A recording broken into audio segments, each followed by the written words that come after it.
In 1930, General Douglas MacArthur became Army Chief of Staff. As commander of the famous Rainbow Division, General MacArthur has often been cited for bravery. Today, at 55 and looking to more years of service, he receives an award from Secretary of War Dern. There is awarded by the War Department to General Douglas MacArthur, in addition to the Distinguished Service Medal previously conferred upon him, a bronze oak leaf cluster. General, this award is in itself, of course, of small importance. I also hope that you will see this award as a symbol of the affection, esteem, and admiration in which you are held by the War Department, by the whole Army, and by every citizen who is genuinely interested in the national defense. Secretary, I cannot tell you the sense of distinction I feel in accepting this entirely unexpected award from your distinguished hands. In that spirit, I shall wear it upon my uniform, where, for all eyes, it will stand as an outward symbol of the devotion, the efficiency, and the accomplishments of the officers and the soldiers whom it has been my high honor to command. For them and for myself, I thank you.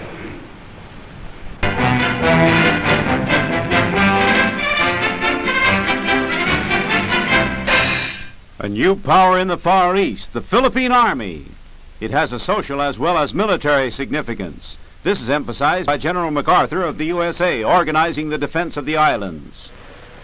The Philippines Defense Act is, in effect, a charter of individual liberty and national freedom.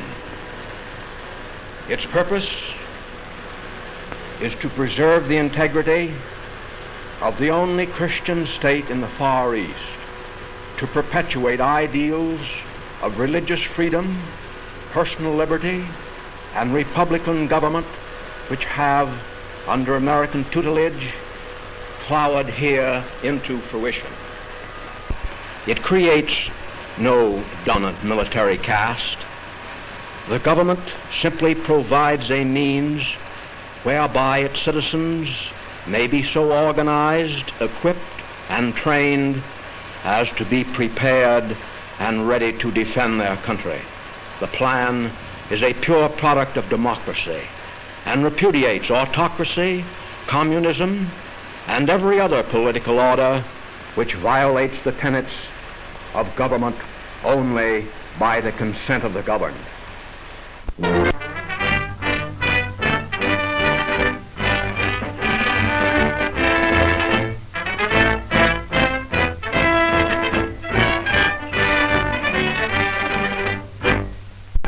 Voilà, it is the so great General MacArthur.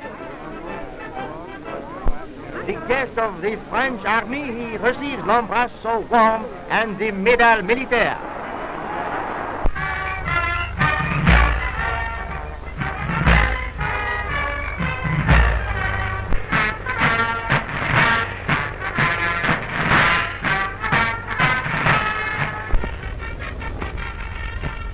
The French cavalry.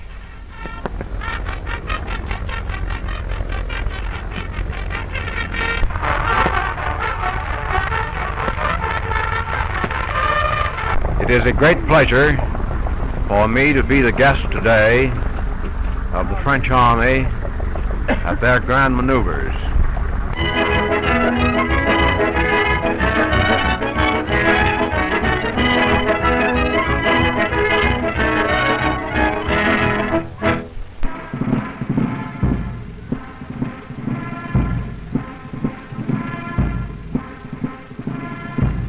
Today, in accordance with the operation of law, I relinquish the office of Chief of Staff of the United States Army after 4 years in that capacity.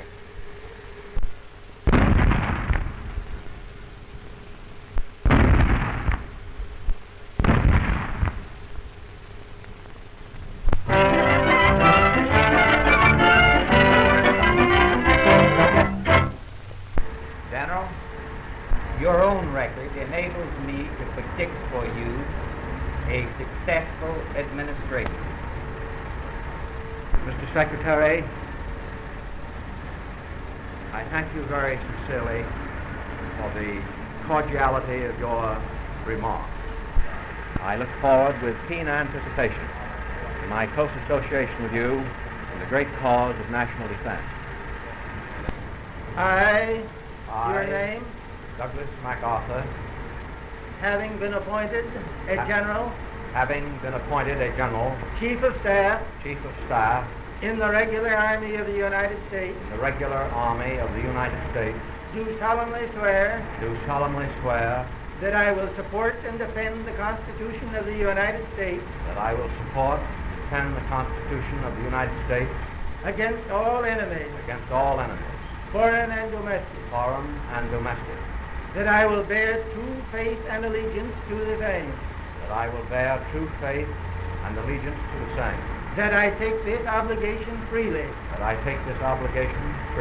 without any mental reservation or purpose of evasion, and that I will well and faithfully discharge the duties of the office upon which I am about to enter. So help me God.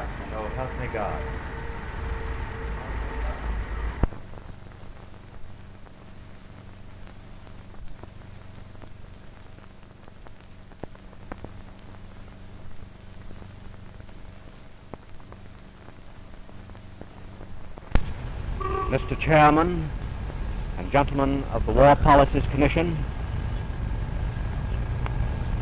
the most poignant chapters of General Pershing's recent book on the world's war were those which dealt with our unpreparedness. Utterly lacking a comprehensive plan, attempts to mobilize the necessary men and material demanded by the great emergency resulted in inefficiency, delay, and loss. Blood and money poured out in an orgy of waste. Billions of dollars and unnumbered dead were lost as a result of previous neglect and indifference. Profiteering's ugly head still reflects itself in our present economic depression. Your commission was created by Congress to propose the adoption of national policies to prevent such evils in the future. I have been called upon by you to present the views of the War Department upon the momentous questions involved. Our plans visualize American industry ready to organize itself instantly under its own leaders to supply the nation's material needs. To do so, there must be available a governing industrial program. In like way, there must be a manpower program to provide on the one hand the personnel for the combat units and on the other the necessary allocations to business and industry. On the efficacy of these plans will someday rest the life of the nation. On the War Department rests the responsibility for their preparation.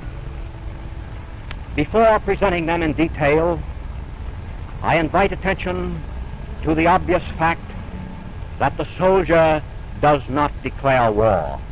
Our Congress alone has that responsibility and power. Our army is maintained solely for the preservation of peace, or for the restoration of peace after it has been lost by others.